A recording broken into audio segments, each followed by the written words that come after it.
నారాయణపేట జిల్లా తీలేరులో పోలీసుల దాష్టికం. యూరియా కోసం వచ్చిన ఒక రైతుపై ఎస్ఐ రాము చేయి చేసుకున్నాడు. గత కొన్ని రోజులుగా యూరియా కొరతతో అల్లాడుతున్న రైతులు స్టాక్ వచ్చిందని తెలియడంతో పెద్ద ఎత్తున తరలివచ్చారు.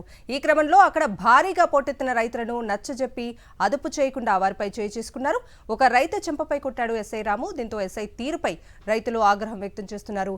యూరియా కోసం వస్తే కొట్టడం ఏంటని ప్రశ్నిస్తున్నారు. తక్షణం ఎస్ఐ రాముపై చర్యలు తీసుకోవాలని డిమాండ్ చేస్తున్నారు.